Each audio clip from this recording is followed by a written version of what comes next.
ఆర్ష విద్యా గురుకుల వ్యవస్థాపకులు స్వామి దయానంద సరస్వతి గురు పరంపరకు చెందినవారు తమ అద్భుత ప్రసంగ శైలితో, లోతైన జ్ఞానంతో, ధైర్యవంతమైన క్రియాశీలతతో ఎంతోమంది యువతకు ఆదర్శప్రాయులయ్యారు మన శ్రీ శ్రీ శ్రీ పరిపూర్ణానంద స్వామి వారు.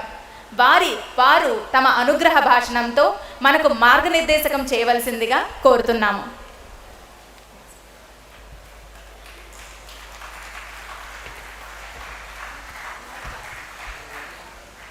ఇది పనిచేస్తుంది.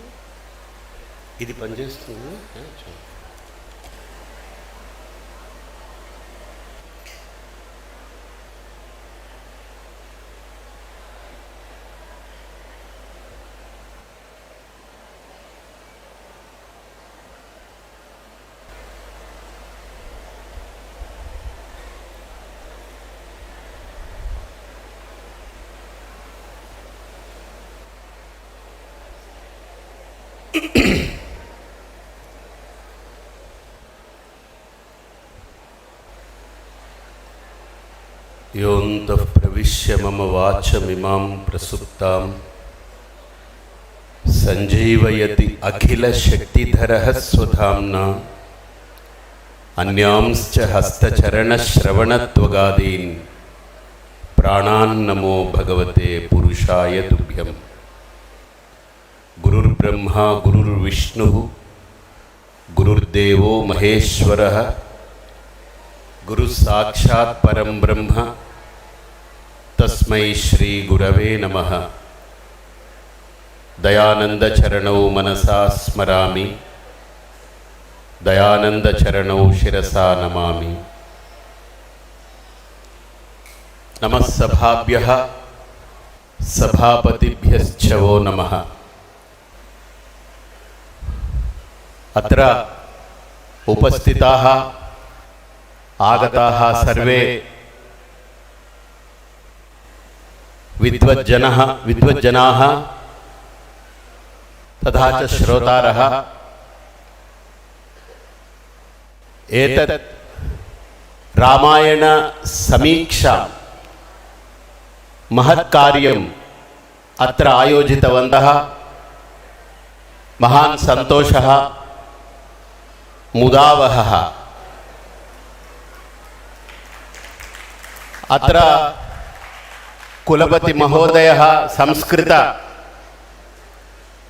विश्वविद्यालयस्य साक्षात् श्रीमन्नारायण दिव्यचरणात् आगतवन्तः. मुरलीकृष्ण महाभागाः भद्राचलं साक्षात् श्री रामचंद्र देवता अनुग्रहं गृहीत्वा अत्र आगत्य कार्यक्रमं एतावत् अत्र अस्माकं तेलुगु जनानां हृदये रामायणमित्युक्ते श्रीभाष्यम् अप्पलाचार्य महोदयः तथा च सर्वे वक्तारः स्युः. तेषां मध्ये एकैक मणिं तन्मणिं मैलवरमिति मणिं सर्वे अपि जानन्ति. मैलवरपु श्रीनिवासराव महोदयः तथा च अस्माकं सोमयाजुलु महाभागाः अत्र ते कथिताः रामायणस्य अन्तर्गतविषयानि सर्वाणि. एतत् श्रुत्वा किंचित अहमपि वक्तव्यमिति ते सूचितवन्तः. तदर्थम् अत्र आगत्य सर्वेषां सन्निधौ रामायणस्य स्मरणं, रामस्य स्मरणं, सीतायाश्चरितं महत्, सीतायाः स्मरणं सर्वे अपि दिनत्रये समीचीनं जानीमः इति चिन्तयित्वा ఆరంభ విషయే సంస్కృత భాషాయాం వక్తవ్యమితి చింతితవానస్మి. తదనంతరం తెలుగు భాషాయాం ఇదానీం సర్వేషాం కృతే తెలుగు భాషాయాం వక్తవ్యమేవ. సమయం అల్పం, విషయం మహత్. సంస్కృతంలో పెద్దవాళ్ళందరూ ఉన్నప్పుడు వారి భాషలో వారికి మాట్లాడితే వారికి హోమ్లీగా ఉంటుంది. ఈ సభలో నిలబడ్డప్పుడు హోమ్లీగా మాట్లాడాలి కానీ మ్యాన్లీగా మాట్లాడకూడదు కదా. అంటే మన అహంకారాన్ని చూపించుకోవడము, మన బల ప్రదర్శన కాకుండా వారి దగ్గర వినయంగా వారి భాషలో వారికి గౌరవం ఇచ్చేటట్లుగా 4 మాటలు మాట్లాడితే, నేనేం సంస్కృత పండితుణ్ణి కాను, నాకు పాణినీయ వ్యాకరణ సూత్రాలు కానీ పతంజలి మహాభాష్యం కానీ అవన్నీ ఏదో మా గురువుగారి దగ్గర ఆడుతూ పాడుతూ ఏదో పొందినవే కానీ నేర్చుకున్నవి ఒక శిక్షణా విధంగా నేర్చుకున్నవి కావు. చిన్న వయస్సు ఆడుతూ పాడుతూ అది వచ్చేసాయి అంతే, నేను నేర్చుకున్నవి కావు. అలాగా గుర్తు తెచ్చుకుని వారి సమక్షంలో ఒక 4 మాటలు సంస్కృతంలో చెప్పి మీ అందరికీ తెలుగులో నాకు మీకు హాయిగా ఉండేలాంటి ఆ భాషలో రాముడి గురించి సుఖంగా 4 మాటలు చెప్పుకుందాం. సారీ, నేను రాముడి గురించి చెప్పడానికి రాలేదు, మా అమ్మ గురించి చెప్పడానికి వచ్చాను. రామాయణం అంటే రామస్య అయనం అంటారు, కానీ వాల్మీకి మరో మాట అన్నారు, సీతాయాశ్చరితం మహత్ అని. అసలు సీత అమ్మవారు లేకపోతే రామాయణం అనేది లేదు అనేది మనందరికీ తెలుసు. భార్యామూలమిదం గృహం అంటారు, వేదమూలమిదం బ్రాహ్మ్యం, భార్యామూలమిదం గృహం, కృషిమూలమిదం కార్యం, ధాన్యం ధర్మమూలమిదం జగత్. ఈరోజు సీతమ్మ వారి గురించి తెలుసుకుంటే, సీతమ్మ వారి మీద ఒక కథ రాస్తున్నారు ఒకరు.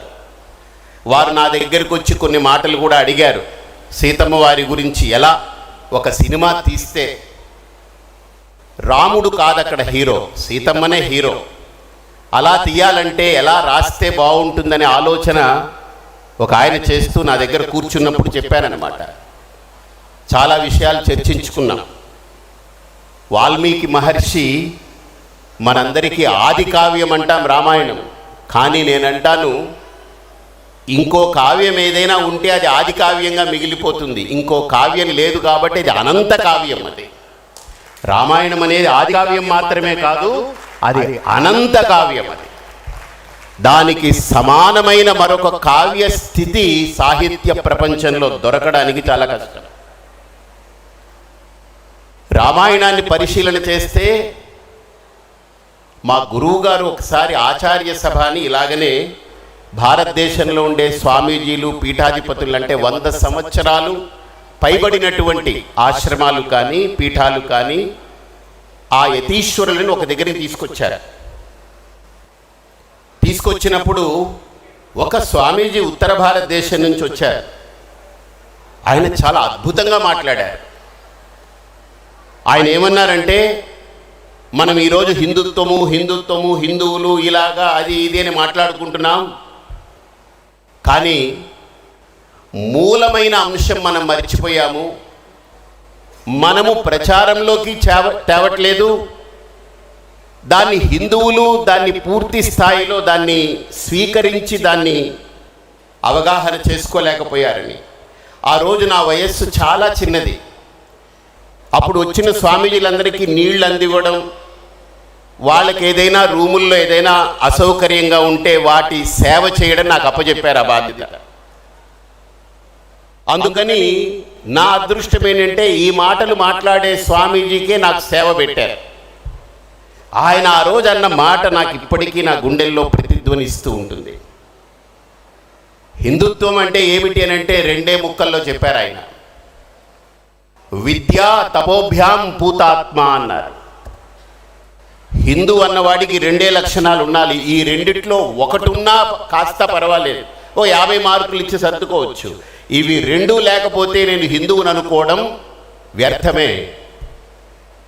ఏమిటా రెండు అని అంటే విద్య. నువ్వు నీ యొక్క విద్యని పూర్తిగా అధ్యయనం చెయ్యాలి.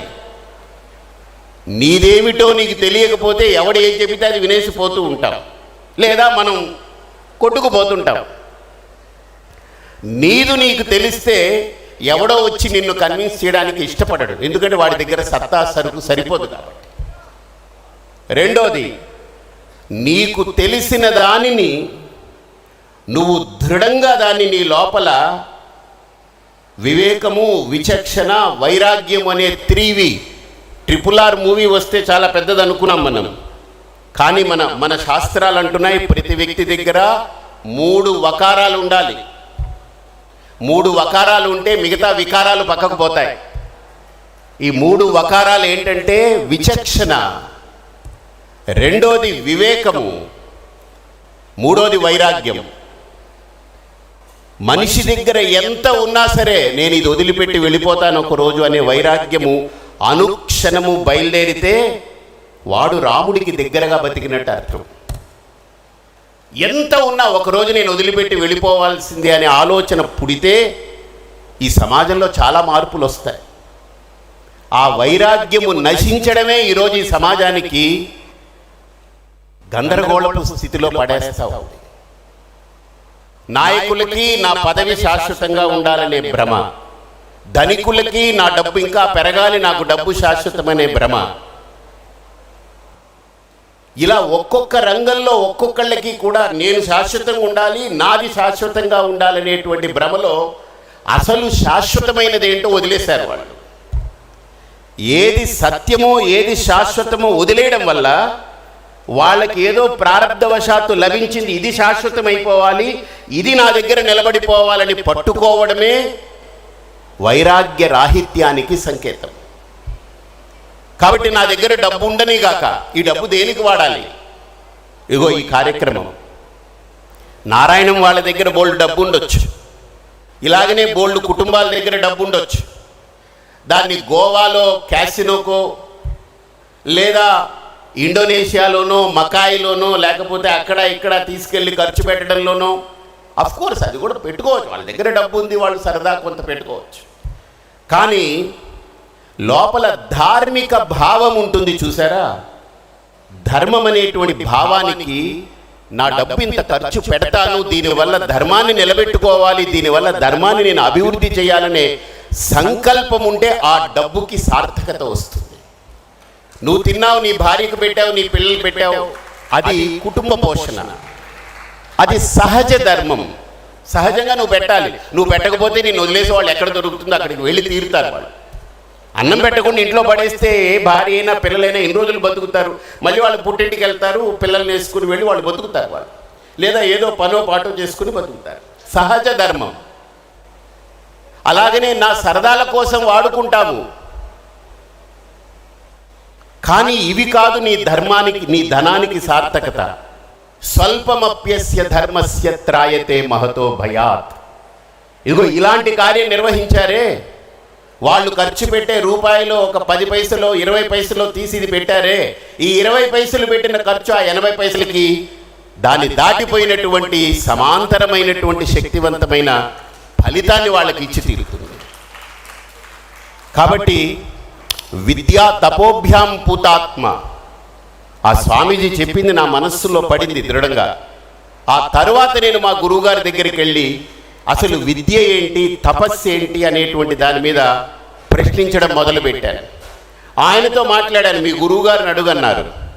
అప్పుడు మొదలు పెట్టాను, విద్య అంటే ఎలా వెళ్ళాలి, మనం దాన్ని ఎలా తెలుసుకోవాలి, దాన్ని ఎలా పరిశీలించాలి అనేటువంటి. అందులో దూకితే అది సముద్రం, మీ అందరికీ తెలుసు. ఈ రామాయణం మొత్తం చూస్తే శ్రీరామచంద్రుడు ఈరోజు మనకెందుకు దేవుడుగా మన ముందు నిలబడ్డాడు అని అంటే, ఎందుకంటే ఈ మాట అన్నారని అంటే ఆయన దేవుడు కాదు. ఆయన వైకుంఠం నుంచి అవతరించడానికి ముందు ప్రతిజ్ఞ చేసి వచ్చాడు, నేను ఈ భూలోకంలో మానవుడిగా మాత్రమే ఉంటాను, దైవత్వంతో వెళ్ళను, నేను దేవుడిగా వెళ్ళను అని ప్రతిజ్ఞ చేశాడు. ఆయన ప్రతిజ్ఞ చేశాడు కాబట్టి ఆయన భార్య ఏం ప్రతిజ్ఞ చేస్తుంది? నేను ఒక మనిషిగానే ఉంటానని ప్రతిజ్ఞ చేస్తుంది. అర్థమైందా మీకు? ఒక మానవుడి రూపంలో సంచరించినటువంటి ఒక తపస్సు శ్రీరాముడు, మానవుడి రూపంలో సంచరించినటువంటి ఒక విద్య శ్రీరాముడు. అన్నిటికంటే చెప్పాలంటే ఒక మానవుడి రూపంలో 2 కాళ్లతో సంచరించిన పరమ ధర్మము శ్రీరామచంద్రమూర్తి. అందుకే వాల్మీకి మహర్షి ఎంత గొప్ప స్క్రీన్ ప్లే చేశారంటే రామాయణంలో, రాముడు చాలా గొప్పవాడని లక్ష్మణుడు వెళ్ళి డప్పు కొట్టలేదు, హనుమంతుడు చెప్పలేదు.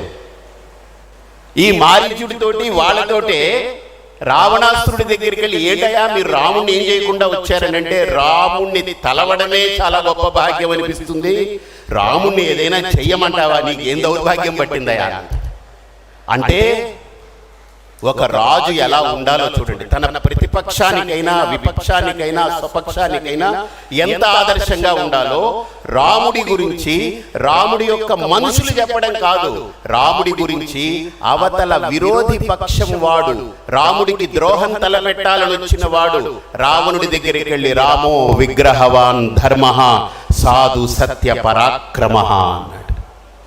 ఎలాంటి మాట అండి అది! నన్ను ఇబ్బంది పెట్టాలనుకుని వచ్చిన వాడు నా గురించి అవతల విరోధి పక్షంలో ఉన్నటువంటి అధిపతికి వెళ్ళి ఆ రకంగా చెప్తే అతను ఎంత డౌన్ అయిపోవాలి. నిజంగా అప్పుడు రావణాసురుడు మారీచుడు వాళ్ళ మాట వినిపోయి ఉంటే, అమ్మో ఇంత గొప్పవాడా రాముడు అని వాడి మాట వినుంటే రామాయణం కదిలేది కాదు. అదే గొప్పతనం. రామాయణంలో 2 గొప్పవాళ్ళు ఉన్నారు. ఇందాకన్నారు వారు కూడా, రావణాసురుణ్ణి మీరంతా తేలిగ్గా తీసి పారేయకండి అని. 2 మహా బహుముఖ ప్రజ్ఞాశాలురైనటువంటి పండితులు, ఒక ఆయన హనుమంతుడు, ఇంకొక ఆయన రావణాసురుడు. ఏమండి 2 పండితులు కదా. ఆంజనేయ స్వామికేమో వీధి వీధిన గుడి కట్టాము, రావణాసురుణ్ణేమో మనం నవరాత్రులు అయిపోయిన తర్వాత ఆయనకి బాణం వేసి కాల్చేసి ఆయన దహనం చేస్తాము, రావణ దహనం చేస్తాము. 2 బహుముఖ ప్రజ్ఞాశాలురే కదా, 2 పండితులే కదా. 2 అసలు అసామాన్యమైన ప్రజ్ఞ, పాటవాలు, శక్తి, బలము, ఓజస్సు, తేజస్సు అన్నీ ఉన్నాయి కదా.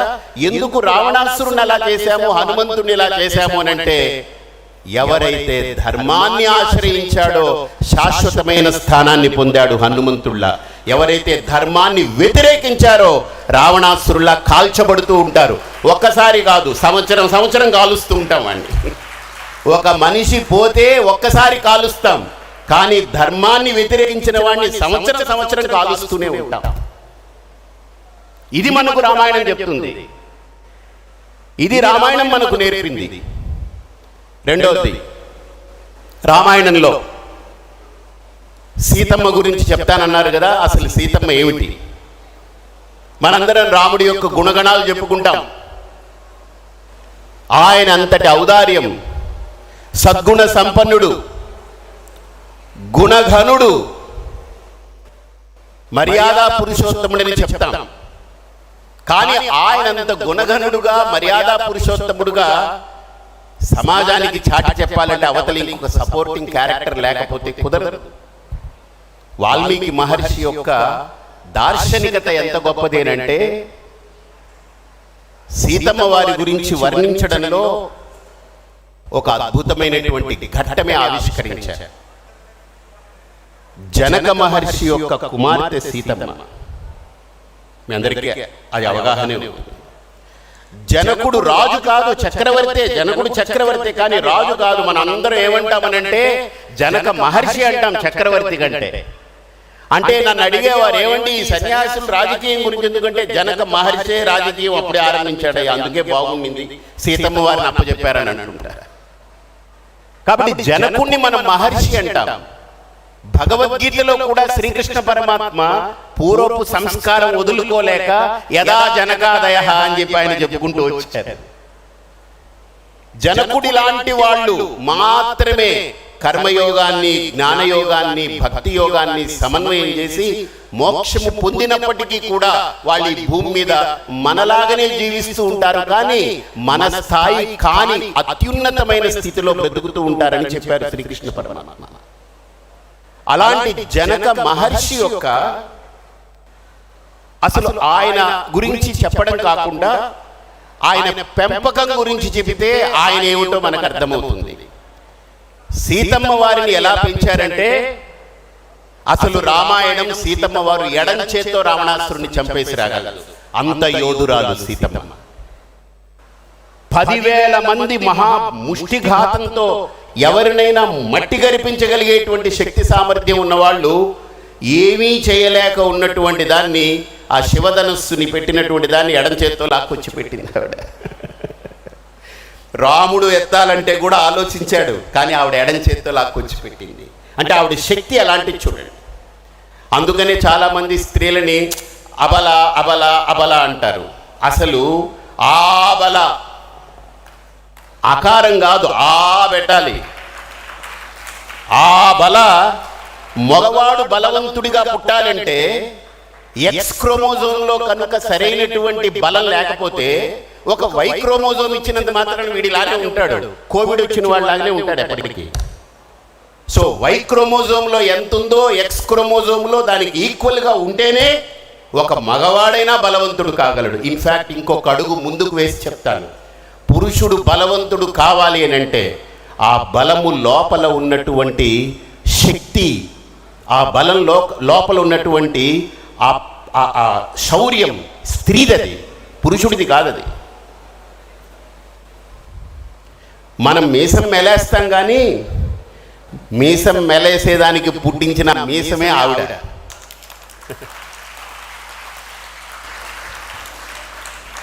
అలాంటి సీతమ్మ యొక్క శక్తి ఎలాంటిది అని అంటే, ధనుర్విద్యలో కానీ ఆవిడికి ఈ విద్య ఆ విద్య రాదనేది లేదు, అన్ని విద్యలు వచ్చు సీతమ్మకి. మీ రామాయణం చూడండి ఒకసారి, పండితుల ద్వారా వినండి. అందుకని ఈ సదస్సు చాలా గొప్పది. ఆవిడికి రాని విద్యలు లేవు. రాముడికి ఎన్ని విద్యలు ఉన్నాయో సీతమ్మ దగ్గర ఇంకొక మెట్టు ఎక్కువనే ఉంటాయి, తక్కువ కాదు ఆవిడ. కానీ ఎంత గొప్ప పెంపకమో జనక మహర్షి. ఆయన అంత విద్యనిచ్చిన సీతమ్మని, అసలు స్త్రీయే డైనమైట్. ఇంకా ఆవిడికి అన్ని పవర్స్ ఇచ్చారంటే ఇంకా ఆవిడ తట్టుకోగలమా? అలా సరైనటువంటి పెంపకంలో పెంచడం వల్ల సీతమ్మని ఎక్కడ పెట్టారంటే మహర్షుల మధ్యలో పెంచారు.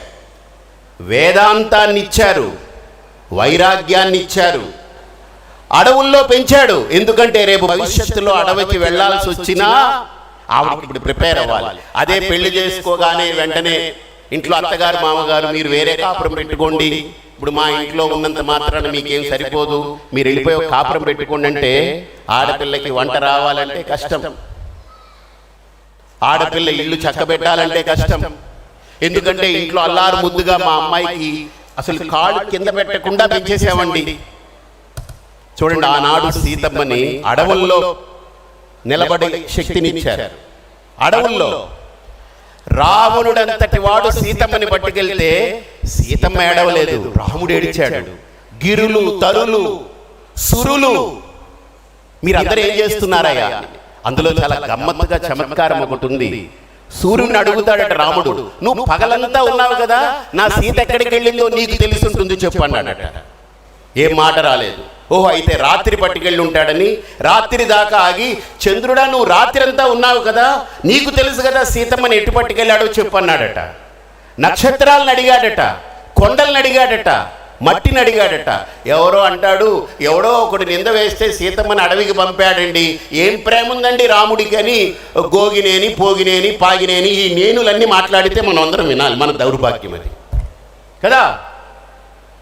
రాముడికి సీత మీద ఎంత ప్రేమ ఉందో మట్టిని పట్టుకుని ఏడిచాడు, భూమిని పట్టుకుని ఏడిచాడు, నదుల దగ్గరికి వెళ్ళి ఏడిచాడు, చెట్ల దగ్గరికి వెళ్ళి ఏడిచాడు, చంద్రుణ్ణి చూసి ఏడిచాడు, సూర్యుడిని ఏడిచాడు చూసి, నక్షత్రాలను అడిగి ఏడిచాడు, ఆకాశాన్ని ఏడిచాడు, పక్షులు, కోతులు ఒకటి కాదు ఇంకా అన్ని అడిగి అడిగి అడిగి ఉండబట్టలేక అతని అరుపుతో సీత సీత అని అరుస్తూ ఉంటే కొండలన్నీ కూడా సీత సీత సీత సీత అనే స్మరణ వినపడి యావత్ ముల్లోకము రామ రామ అని జపిస్తే రాముడు సీత సీత సీత అని జపించాడంటే మా అమ్మ ఎంత గొప్పదై ఉండాలి ఆలోచించండి. అందుకే సీతాయాస్ చరితం మహత్ కదా. అలాంటి సీతమ్మ నేను ఎందుకు చెప్తున్నానంటే ఈరోజు మనం ఆడవాళ్ళని అబలలుగా లేదు రకరకాలుగా ఏవైతే ఈరోజు డెఫినేషన్స్ ఇస్తున్నారో అలా చేసేసి ఏదో మనం వాళ్ళని అలా ఉంచేసే ప్రయత్నం చేస్తున్నాం. కాదు, ఒక జనక మహర్షిలా ఈ రోజు నుంచైనా మన హిందూ సమాజం, భారతదేశం ప్రతి బాలికని అలా తీర్చిదిద్దగలిగితే రేపు పాకిస్తాన్ కాదు కదా, బంగ్లాదేశ్ కాదు కదా, ప్రపంచ దేశాల్లో 192 దేశాలు ఈ దేశానికి వచ్చినా వారి తపస్సుతో అడుగు కూడా ముందుకు పెట్టనివ్వని శక్తి స్త్రీ దగ్గర ఉంటుందని వాస్తవం. మీకు దాని ఘట్టాలన్నీ నేను రామాయణంలో చెప్తాను. నేను చెప్పిన ఘట్టాలన్నీ సత్యమా కాదా చెప్పడానికి వాళ్ళు ఉన్నారు. ఎందుకంటే ఒక ప్రమాణం ఉండాలి. ఎస్, స్వామి చెప్పారండి, ఏదో కల్పించి కాదు, వాల్మీకి రామాయణంలో ఉంది అనేటువంటిది వాళ్ళు అంగీకరించగలగాలి కదా, అప్పుడే నా మాట ప్రమాణం అవుతుంది. అలాంటి సీతమ్మ అడవుల యొక్క కష్టాలు తెలుసుకుంది, ఋషుల మధ్యలో ఉండి వైరాగ్యాన్ని పొందింది, పెద్ద పెద్ద గురువుల దగ్గర అన్ని విద్యలు అవపోసన పట్టింది. అసలు ఇది అని కాదు, కంప్లీట్ పర్సనాలిటీ రామాయణంలో చూస్తే పరిపూర్ణమైన వ్యక్తిత్వము అనేటువంటిది మనం ఒక్కసారి చూడగలిగితే సీతమ్మ. నాకు అనిపిస్తూ ఉంటుంది, ఒక కవి ఎప్పుడో చెప్పారట, సీతమ్మ తర్వాత ఈ భరతమాత మరో సీతమ్మని ఎప్పుడు చూపిస్తుందో మాకు అన్నారట. సీతమ్మ తర్వాత ఈ భరతమాత మళ్ళీ మనకు మరో సీతమ్మని ఎప్పుడు చూపిస్తుందో అని. నిజంగా ఆ మాట చాలా ఆర్ద్రతతో కూడుకు. అలాంటి సీతమ్మ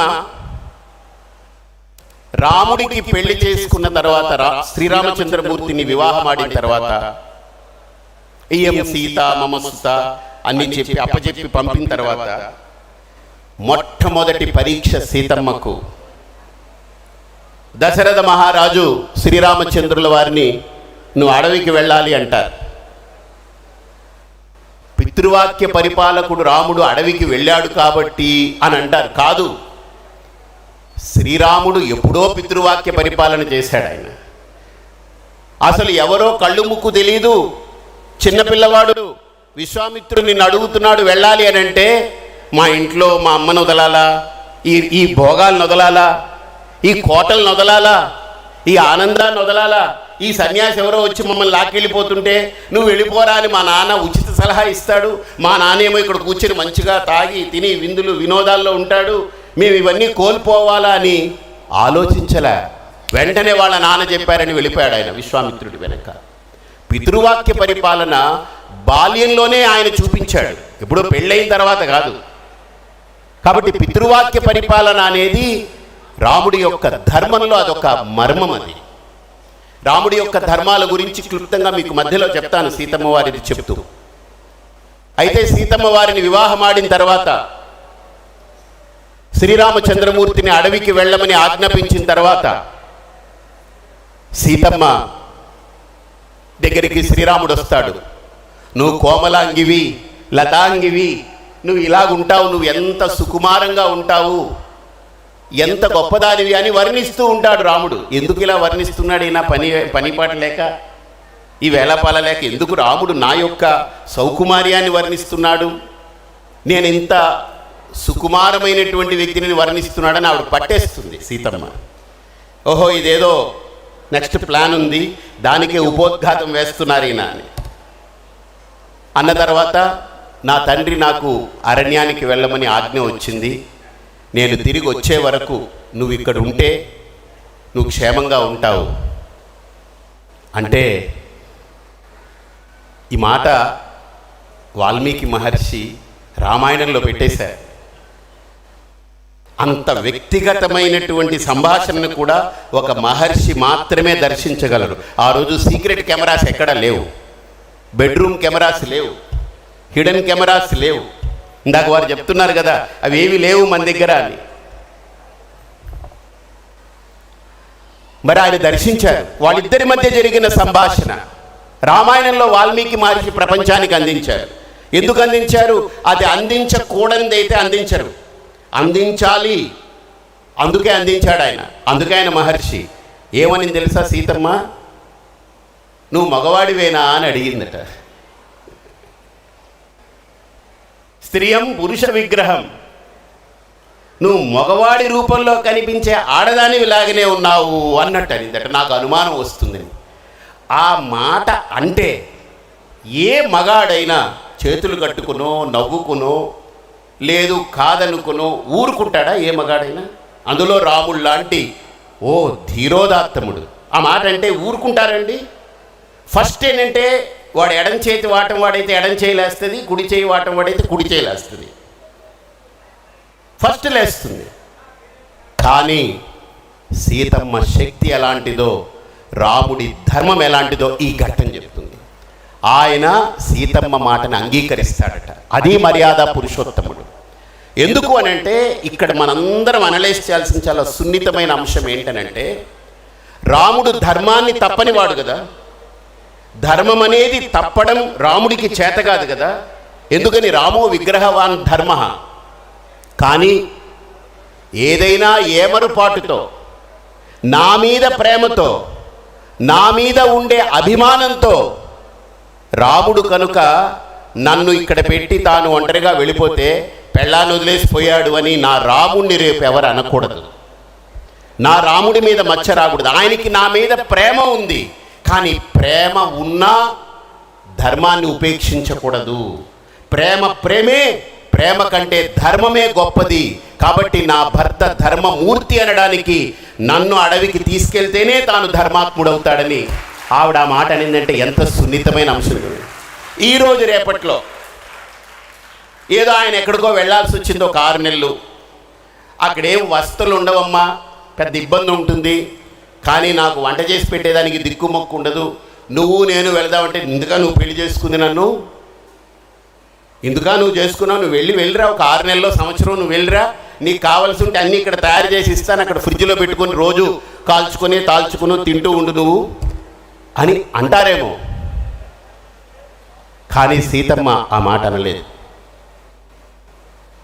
నువ్వు ఎక్కడికి వెళితే నేను అక్కడ ఉండాల్సిందే. ఇన్ఫ్యాక్ట్ ఇంకోటి చెప్పాలంటే రామాయణంలో అన్నారు, సీతమ్మ అనింది నువ్వు కాదు ముందు వెళ్ళాల్సింది, నేనే ముందు వెళ్ళాలనింది. అది సత్యమో కాదో వాళ్ళే చెప్పాలి. నువ్వు కాదయ్యా అడవికి వెళ్ళాల్సింది, నేను ముందు వెళ్ళాలి. ఎందుకు అనంటే కవులు చాలా గొప్పగా వర్ణిస్తారు. సీతమ్మని ఆయన కోమలాంగి సుకుమారి అని అన్నారు కదా, దానికి ఆవిడ ఏమంటే నేను నడుస్తాను, రాళ్ళు ముళ్ళు అవన్నీ ఏదైనా ఉంటే నా కాళ్ళకు తగులుతాయి, కానీ నేను నడిచిన బాటలో నువ్వు నడిస్తే నీకు ఆ ముళ్ళు గుచ్చుకోవు, రాళ్ళు తగలవు, నువ్వు చాలా కోమలాంగుడివయ్యా, నీకు తెలియదు, నీకంటే ఎంత శక్తో నా దగ్గర ఉంది నాకు తెలుస్తుంది. ఎలాంటి అమ్మండి ఆవిడ! తన భర్త కాళ్ళకి ఏ అపాయం రాకూడదని ఆలోచిస్తుంది, తాను అపాయానికి ఎదురెళ్తుంది. రాముణ్ణి రాముడు చూడలేదు. మొట్టమొదట చూసింది ఎవరు? అపాయాన్ని ముందు చూసింది ఎవరు? రాముడు చూశాడా? రావణాసురుడు ఎలా ఉంటాడు, రావణాసురుడు ఇలా ఉంటాడని వినుంటాడేమో, కానీ రావణాసురుణ్ణి కళ్ళతో ప్రత్యక్షంగా అపాయాన్ని ఎదుర్కొన్నటువంటిది ఎవరు? సీతమ్మ. ఇంకో ఘట్టం మీ అందరికీ తెలుసు. సీతమ్మ వారిని లంకలో అశోకవనంలో సింసుప వృక్షం కింద పెడతారు. రావణుడు వెళ్ళినప్పుడు మా అందరికీ కథ తెలుసు. తృణమంతరత కృత్వ, ఒక గడ్డి పరక ముందు పెట్టి ఆవిడేం మాట్లాడదు. ఆ గడ్డి పరకను చూస్తుంది, వాడిని చూస్తుంది. వాడు అనకూడదు ఎంత ఇదైనా రావణుడు రావణుడే, భక్తుడే అతను కూడా. అయితే రావణుణ్ణి చూసి ఆ గడ్డిని చూస్తుంది, ఆయన వెళ్ళిపోతాడు. చాలామంది అనుకుంటారు సీతమ్మ ఈ గడ్డి పెట్టిందంటే అవమానం చేసింది అందుకని వెళ్ళిపోయారని. కాదు, రావణుడికి గత చరిత్ర తెలుసు, గత వృత్తాంతం. సీతమ్మ వారు పడుకునుంటే రాముడు అలా సేద తీరుతున్నప్పుడు ఆవిడ యొక్క ఒడిలో కాకాసురుడు వచ్చి పొడిస్తే అప్పుడు ఏం చేస్తారు శ్రీరామచంద్రమూర్తి? ఒక గడ్డి పరక తీసుకుని జపించి బ్రహ్మాస్త్రం చేసి వదులుతారు కాకాసురుడి మీద కదా. అది గుర్తు చేస్తుంది, అలాంటి గడ్డి పరకలు నా దగ్గర బోల్డ్ ఉన్నాయి, నీ ఇష్టం చూసుకో అంటుంది. అది అతనికి ఒక్కడికే తెలుస్తుంది ఆ మర్మం. కానీ మనకు పైకి చూస్తే గడ్డి పెట్టింది నువ్వు గడ్డితో సమానమనింది అని అనుకుంటాం. కానీ దాని లోపల అంతరార్థం ఏంటంటే సీతమ్మకు కూడా అస్త్రశస్త్రాలు కానీ మహాయంత్రాలని ఛేదించగలిగేటువంటి శక్తి సామర్థ్యాలు కానీ అమ్మవారి దగ్గర ఉంది. అందుకే ఆ గడ్డి పరక ముందు పాడేసి జాగ్రత్త అంటుంది, ఖబర్దార్ అంటుంది. ఏం మాట్లాడలేదు ఆవిడ. ఆ గడ్డి పరకను చూడగానే నేను వెనక్కి వెళ్ళిపోయాను. కారణం బ్రహ్మాస్త్రం గుర్తుకొచ్చింది. కాబట్టి ఇలాంటి సీతమ్మ వారి యొక్క చరిత్ర, సీతమ్మ వారు అడవికి వెళ్ళిన తర్వాత లవకుశుల్ని ఎలా తయారు చేసిందంటే రాముడు ఓడిపోయేలాగా తయారు చేసింది. రాముడిని ఓడగొట్టగలిగేంత శక్తి సామర్థ్యాలు. అందరూ ఓడిపోతూ ఉన్నారు, ఆఖరికి రాముడు దిగాల్సి వచ్చింది. అప్పుడు రాముడికి అనుమానం వచ్చింది, ఇదేదో మామూలు బాంబులు కావి, ఇవి ఎక్కడో తయారైందంటే ఇదేదో నా వైక్రోమోజోములు ఎక్కడో పడున్నాయి, ఇక్కడ నాదే అయి ఉండాలనే అనుమానం కూడా కలిగేలాగా వాళ్ళు రాముణ్ణే ఆశ్చర్యపరిచేలా అబ్బురపరిచేలా తయారయ్యారంటే ఎవరి వల్ల? వాల్మీకి మహర్షి యొక్క అనుగ్రహము, సీతమ్మ వారి యొక్క సాధన లవకుశుల్ని ఎంత స్థాయికి తీసుకొచ్చింది. అంటే ఒక స్త్రీ యొక్క పెంపకము, తండ్రి ఎలా పెంచాలనేటువంటి పెంపకము రామాయణం చెప్తుంది. ఒక తల్లి తన బిడ్డల్ని ఎలా పెంచాలనేటువంటి ఆ పెంపకం కూడా రామాయణం చెప్తుంది. ఇక రాముడి యొక్క రాముల వారి యొక్క అంశానికి వస్తే ఆఖరిగా సామాజిక అంశాలతో రామాయణాన్ని చూస్తే ఎన్నో కోణాలతో రామాయణాన్ని చూడొచ్చు. ఈ కోణం చాలా గొప్ప కోణం. రాముడు ఒక తండ్రి దగ్గర పితృవాక్య పరిపాలకుడుగా నెగ్గాడు. అలాగనే తల్లులు ముగ్గురిని సంతృప్తి పరిచాడు. ఒక్క తల్లి కాదు, కన్న తల్లినే ఈరోజు సాటిస్ఫై చేయాలంటే చాలా కష్టం. కన్న తల్లి, ఉన్న తల్లి, సవితి తల్లి, ముగ్గురు తల్లుల్ని ఆయన తృప్తిపరిచాడే కానీ ఏ తల్లిని కూడా ఆయన అవమానపరచలేదు. ఎందుకనంటే ఒక చిన్న ఉపమానం చెప్తాను. ఈయన అడవికి వెళ్తున్నప్పుడు కౌసల్య బాధపడుతుంది, కానీ కౌసల్య కూడా బాధపడలేదు. నువ్వు వెళ్ళు అంటుంది. తల్లిగా కొంత బాధున్నా ధర్మం కాబట్టి వెళ్ళు అంటుంది. సుమిత్రమ్మ చాలా గొప్ప క్యారెక్టర్ అక్కడ. ఆవిడ లక్ష్మణస్వామిని పిలిచి ఒక గొప్ప వాక్యం చెప్తుంది. రామం దశరథం విద్ధి మాం విద్ధి జనకాత్మజాం అయోధ్యాం అటవీం విద్ధి తత్ర గచ్చతాత యథా సుఖం. ఆయన లక్ష్మణస్వామికి ఆవిడ చెప్పినటువంటి వాక్యం, లక్ష్మణ, ఈ రోజు నుంచి నీకు దశరథుడు శ్రీరాముడు, ఈ రోజు నుంచి సుమిత్రమ్మ సీతమ్మ, ఈ రోజు నుంచి నీ అయోధ్య అడవి. ఈ మూడింటిని మర్చిపోకుండా నువ్వు అనుసరిస్తే నీ అంతటి సుఖవంతుడు ఆనందభూయిష్ఠుడు ఎవరు ఉండడయ్యా, వెళ్ళిపోమని చెప్పింది. ఏ క్యారెక్టర్స్ అండి రామాయణంలో. త్యాగం త్యాగం త్యాగం త్యాగం త్యాగం. ఎప్పుడు ఈరోజు నాయకులందరూ భోగం భోగం భోగం, ఇంకేదన్నా ఉంటే జనాలకందరికీ రోగం రోగం పట్టించడం. ఈరోజు నాయకులకి భోగాలు, సమాజానికి రోగాలు.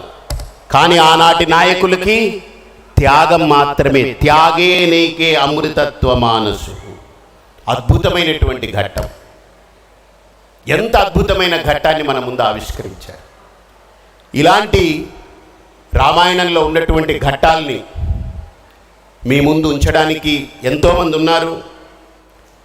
నాకు ఒక అరగంట సమయం ఇచ్చారైనా ఒక 5 నిమిషాలు సమయాన్ని అతిక్రమించాను. అయితే ఆఖరిగా ఒక్క చిన్న మాట చెప్పి పూర్తి చేస్తాను. ఒక భార్య దగ్గర ఎలా ఉండాలనేది రాముణ్ణి చూసి నేర్చుకోవాలి. ఒక భార్యని ఎంత ప్రేమించాలని.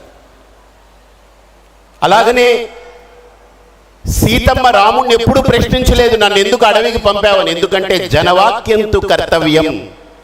నువ్వు పుట్టింది జనం కోసం, సీత కోసరం కాదు. నువ్వు వచ్చావు కాబట్టి నీ వెనకాల నీకు నేను ఉండాలి కాబట్టి నేను కూడా వచ్చాను, నా ధర్మం కాబట్టి. నువ్వు నా కోసం రాలేదు భూమి మీదకి, సీత కోసమే ఉండాలంటే ఆయన భూమి మీదకి వచ్చి సీతను వెతుక్కోవాలా. హాయిగా వైకుంఠంలో పడుకుంటే ఆవిడ మసాజ్ చేస్తూ ఉంటుంది, అంతే కదా. క్షీరోదన్వత్ ప్రదేశే శుచిమణి విలసత్సైకతే మౌక్తికానాం, అంతే కదా. శాంతాకారం భుజగశయనం. ఆయన హాయిగా ఆవిడతో ఉండాలనుకుంటే భూలోకానికి వచ్చి నానాయా యాతన పడ్డం ఏంటండి? ఎవరైనా భార్యతో సుఖంగా ఉండాలంటే పెళ్ళైన తర్వాత హనీమూన్ వెళ్తారు, కానీ ఇద్దరం అండమాన్కి వెళ్దాము లేకపోతే తీహార్ జైలుకి వెళ్ళి ఏదో హాయిగా ఉంటామని చేస్తారా?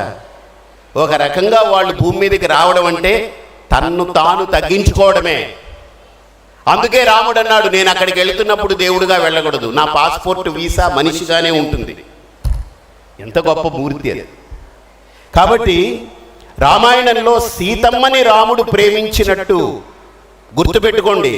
లైలా మజ్ను కానీ లేదా జూలీ అలెవరు రోమియో జూలియట్ వీళ్ళు చూడండి, మీకు వాళ్ళ పేర్లు ఉన్నాయి కానీ రాముడు సీత మరి వస్తుందరా తెలియట్లేదు.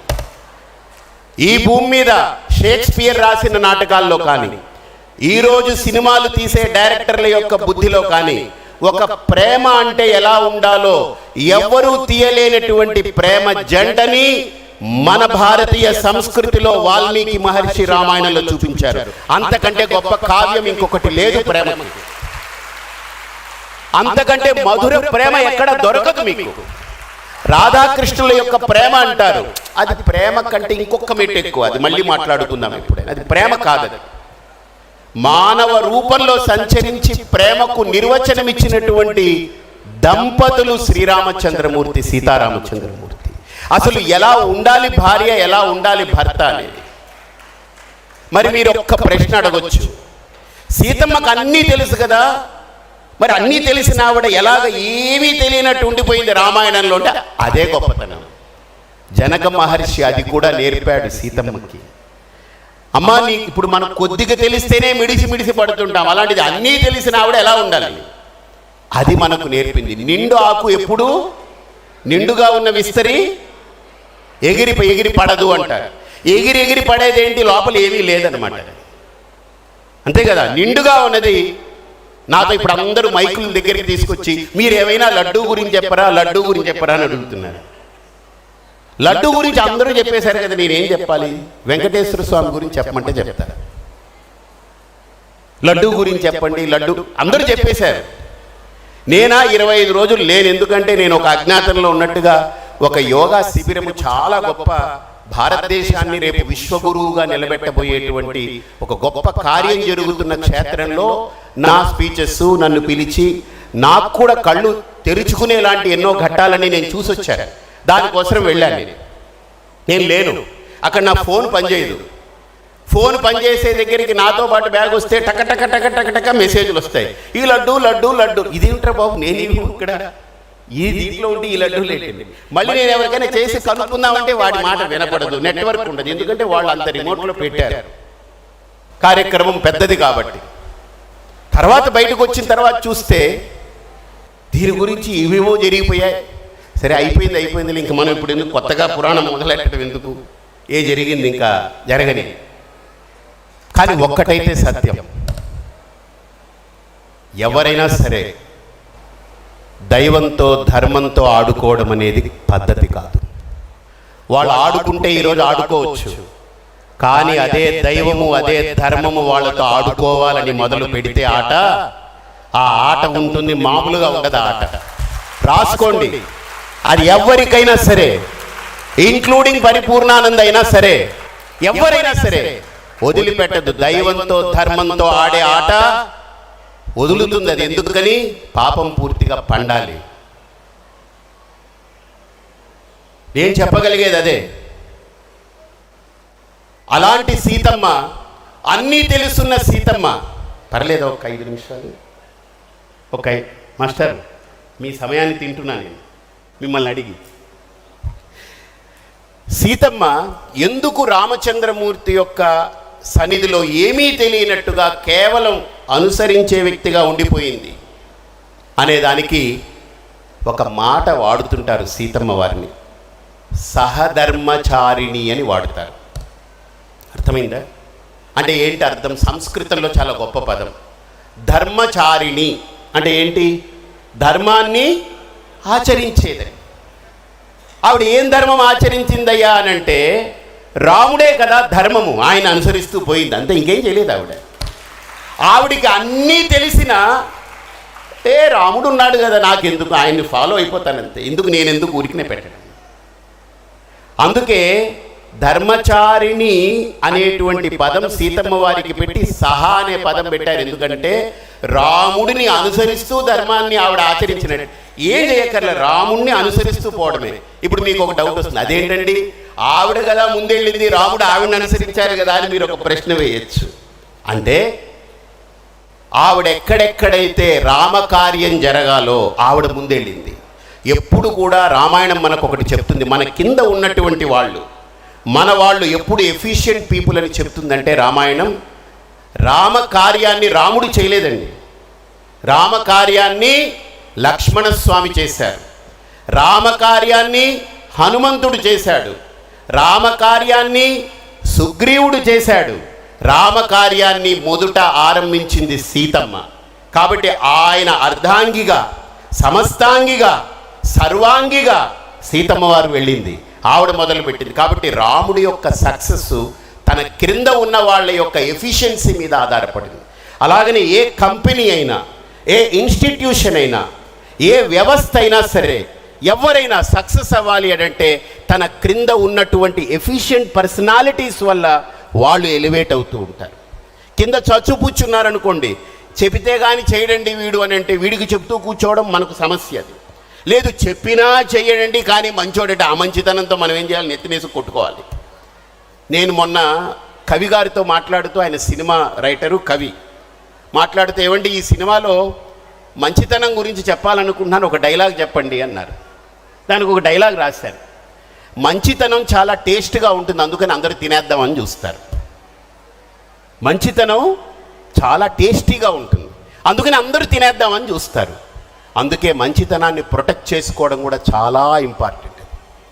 చెడ్డతనం ఉందే అది చాలా చేదు, భయంకరం, దాని దగ్గరికి తీసుకోలేరు. అందుకనే వాడి దగ్గరికి వెళ్ళడం భయం అందరికీ.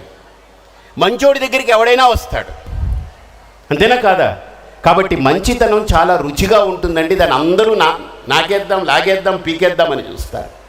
కాబట్టి రామాయణంలో సీతమ్మ రాముడు మర్యాద పురుషోత్తముడని చాటి చెప్పడానికి తనకు అన్నీ తెలుసున్న నా రాముడి కంటే నేను గొప్ప కాదని తాను నిలబడిపోయింది. బాగా గమనించండి. అంటే ఇంట్లో భార్య యొక్క రోల్ కూడా చెప్తుంది. ఇద్దరు ఎడ్యుకేటెడ్స్ అనుకోండి, ఇద్దరు ఐటీ వాళ్ళు అనుకోండి, ఏదో రోజు విడాకుల దగ్గరికి వెళ్తారు వాళ్ళు. ఎందుకంటే నువ్వెంత సంపాదిస్తున్నావు, నేనా ఇయర్లీ 25 lakhs ప్యాకేజ్, నాకెంత తెలుసా అని అడుగుతుంది ఆవిడ. నీకెంత అని అడిగాడు అనుకోండి, నాకు 27 lakhs ప్యాకేజ్, నీకంటే 2 ఎక్కువ. వీళ్ళిద్దరు ఇంట్లో నువ్వు ఇంత చదివావు, నేను ఇంత చదివా, నేను ఇంత సంపాదిస్తున్నా, నువ్వు ఇంత సంపాదిస్తున్నావు, ఆ ఈక్వాలిటీ అనేటువంటి క్లాష్ ఏదైతే వస్తుందో definitely that diversifies. That's why we need, ఎక్కడో చోట రెండు సమానంగా ఉన్నా ఏదో ఒక్కటి ఒకదాన్ని అనుసరించే లాంటి వ్యవస్థ కావాలి. అది సీతమ్మ వారు చూపించింది. ఒక రకంగా మీకు చెప్పాలి అంటే నేను అమ్మని ఎక్కువ ఇష్టపడుతుంటా. రామాయణంలో రాముడు ఎంత గొప్పవాడో అందులో అనుమానమే లేదు. గొప్పతనానికి మారుపేరు, కానీ ఆ గొప్పతనానికి మారుపేరైన శ్రీరామచంద్రమూర్తిని శ్రీరాముడే గొప్పవాడు అని నిలబెట్టినటువంటి ఘన కీర్తి సీతమ్మది. ఆవిడదే ఆ కీర్తి. ఇంతమంది విఘ్నులు పెద్దలు ఉన్నారు కదా, కాదని చెప్తారని లేదా అవునని చెప్తారనే సందేహం లేకుండా ఖచ్చితంగా దాన్ని అంగీకరిస్తారని నేను అనుకుంటున్నాను. కాబట్టి రామాయణంలో శ్రీరాముడి యొక్క చరిత, సీతమ్మ వారి యొక్క నడత, ఇది రెండు చాలా గొప్ప అంశాలు. వాటి గురించి పెద్దలు చాలా విషయాలు మీ ముందు ఉంచుతూ ఉంటారు. నాకు అవకాశం ఇచ్చి చక్రధర్ ఒకరోజు మురళీ గారిని పట్టుకొని నాకు కాల్ చేశారు. ఇలా జరుగుతుంది, మీరు వచ్చి కొంతసేపు మాట్లాడాలని అడిగారు. నాకు ఇచ్చిన సమయం కంటే నేను కొద్దిగా ఎక్కువనే మాట్లాడాను. ఎందుకంటే ఈ రామనారాయణం ఎప్పుడు ఇది ఏదో వాళ్ళకి నాకు ఏ రుణమో తెలియదు, ఆ ఫ్యామిలీకి, ఎస్పెషలీ మురళీ భార్య వాళ్ళందరూ ఇది ఆరంభం నుంచి ప్రతి కార్యక్రమంలో నన్ను ఇన్వాల్వ్ చేస్తూ అక్కడ హనుమంతుడి యొక్క ఇది కానీ లేదా దీనికి ప్రతిష్టా సమయంలో కానీ లేదు ఏ కార్యక్రమం జరుగుతూ ఉన్నా నన్ను పిలిపిస్తూ ఉంటారు. నేను అవకాశం ఉన్న వాటన్నింటినీ వినియోగించుకుంటూ ఉంటాను. ఈరోజు మీ అందరి ముందు వచ్చి 4 మాటలు చెప్పే అవకాశాన్ని ఇచ్చారు. అన్యదా భావించొద్దు, నేను త్వరగా కాకినాడ వెళ్ళాలి. ఎందుకంటే నాకు 3వ తేదీ నుంచి మహాశక్తి యాగం ఉంది. అక్కడ 11 రోజుల పాటు చాలా ఏర్పాట్లు లేని 25 రోజులుగా లేను. నేను ఎక్కడో అజ్ఞాతంలో ఉండి వచ్చాను. నిజంగా వెలుగులోకి వచ్చింది 2 రోజులైంది. నిన్న ఈరోజు. మొన్న అరుణాచలంలో ఉన్నాను, నిన్న పుంగనూరులో ఉన్నాను, ఈరోజు విజయనగరంలో ఉన్నాను. ఈరోజు వెళ్ళి కాకినాడకి వెళ్ళి పడితే ఆ దీక్ష పూర్తి చేయడానికి నాకు అవకాశం ఉంటుంది. కాబట్టి మంచిగా ఈ రామాయణం అనే ఈ 3 రోజులు సెమినార్, ఇది 3 రోజులు కాదు, ఇది 3 రోజులు ఒక బీజం మాత్రమే. నేను ఇప్పుడు చూసొచ్చాను. రీసెర్చ్కి అద్భుతమైనటువంటి, అంటే పరిశోధనకు అద్భుతమైన వ్యవస్థ వీళ్ళు డబ్బులు ఖర్చు పెట్టి దాన్ని అద్భుతంగా తయారు చేస్తున్నారు. ఇక్కడ నాకు అనిపిస్తుంది ఏదో రామాయణం విందాం వెళ్ళిపోదామని వచ్చిన వాళ్ళకంటే రామాయణం ఏమిటో తెలుసుకుందామనేటువంటి జిజ్ఞాస ఉండి దాన్ని చెయ్యగలిగే సామర్థ్యం ఉన్న విద్యార్థుల్ని ఇక్కడ కూర్చోబెట్టారు. అలాగనే వేదాధ్యయనం చేసేటువంటి విద్యార్థులందరూ ఉన్నారు, మామూలుగా చదువుకునేటువంటి వాళ్ళందరూ ఉన్నారు. కాబట్టి తప్పకుండా ఈ రామనారాయణం ఏదైతే ఈ క్షేత్రం ఉందో ఇది రామాయణం మీద అద్భుతమైనటువంటి పరిశోధనకి నిలయంగా మారి ఇది ఎంతోమంది ఆలోచన దృక్పథాన్ని ఒక మంచి సరళిలో పెట్టగలదని ఆశిస్తూ, అలాగనే ఈ నారాయణం ఫ్యామిలీ కుటుంబానికి వాళ్ళు సుమారు ఎంతమంది? 7గురా మీరు? 5గురు, 3 అప్పచెల్లెలు, 8 మంది. అలా మొత్తం 8 మంది వాళ్ళ తల్లి తండ్రికి వాళ్ళ అమ్మగారు ఉన్నారు అక్కడే. సో చాలా ఒక సంపన్న కుటుంబము, సంస్కార కుటుంబం. సంపద కుటుంబానికి అభ్యస్తుంది, కానీ సంస్కారం కూడా రావడం చాలా. సో అందుకనే సుసంపన్న కుటుంబము అని అంటే అర్థం ఏంటనంటే సంపద మాత్రమే కాదు, సంస్కారంతో కూడిన సంపద. సుసంపన్న కుటుంబంగా వాళ్ళందరికీ చాలా చేరువయ్యారు. నాకు కూడా వాళ్ళ అన్నదమ్ముళ్ళు, వాళ్ళ అప్పచెల్లెలు అందరూ నాది వింటూ ఉంటారు, నన్ను అప్పుడప్పుడు చూస్తుంటారు. కానీ రెగ్యులర్గా నాతో కనెక్ట్ అయ్యి ఉండి మా శ్రీపీఠంలో జరిగే కార్యక్రమాలన్నిటికీ ఆయన నిలబడుతూ ఉంటారు. రేపు 50,000 మందితో ప్రతిరోజు దీక్ష సాగబోతుంది శ్రీపీఠంలో. ప్రతిరోజు 50,000 మంది ఒకే దీక్షా వస్త్ర ధారణతోటి 100 కోట్ల కుంకుమార్చన భారతదేశ చరిత్రలో మొట్టమొదటిసారి చేసుకునే ఒక గొప్ప వేదిక ఏర్పాటు చేస్తున్నాం. అష్టమి తిథి నాడు ఒకటే రోజు 64,000 మంది మహిళలతో ఒకటే రోజు 24 కోట్ల లలిత పారాయణ, ఖడ్గమాల పారాయణ చేయించబోతున్నాం. కాబట్టి తప్పకుండా మీరు యూట్యూబ్ ద్వారా దాన్ని చూడొచ్చు. శ్రీపీఠం యూట్యూబ్ ద్వారా మీరు వాటిని చూడొచ్చు. మీరు అందరికీ దాన్ని స్ప్రెడ్ చేయండి. అలాంటి కార్యక్రమం భారతదేశ చరిత్రలో జరగడం రెండోసారి. మొదటిసారి అంటే సుమారుగా 100-200 సంవత్సరాల పరిధిలో అది ఎక్కడ కనపడలేదు. అన్నీ ఎంక్వైరీ చేశాం. మొదటిసారి జరిగింది శ్రీపీఠంలోనే. మురళి వాళ్ళందరూ ఇన్వాల్వ్ అయ్యారు, చేశారు. ఇప్పుడు మళ్ళీ రెండోసారి దాన్ని అధిగమించి చేస్తున్నాం. అందరూ తప్పకుండా దాన్ని యూట్యూబ్ ద్వారా అక్కడికి రావాలి అని ఉండొచ్చు, రాలేకపోయినా మీరు యూట్యూబ్ ఎదురుగుండా పెట్టుకుంటే మీకు అన్నీ కనిపిస్తుంది. ఉదయం 3 గంటల పాటు, సాయంత్రం 3 గంటల పాటు అద్భుతమైన కార్యక్రమం. మీ అందరికీ రాముడి యొక్క అనుగ్రహాన్ని, సీతమ్మ వారి యొక్క కృపని పరిపూర్ణంగా కలగాలని కోరుకుంటూ స్వస్తి.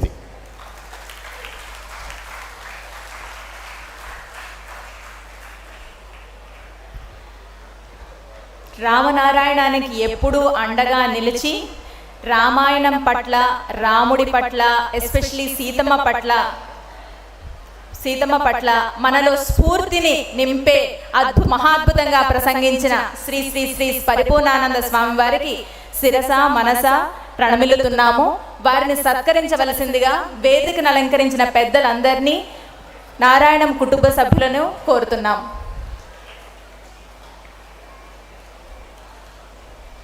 జై శ్రీరామ్, జై శ్రీరామ్, జై శ్రీరామ్, జై శ్రీరామ్.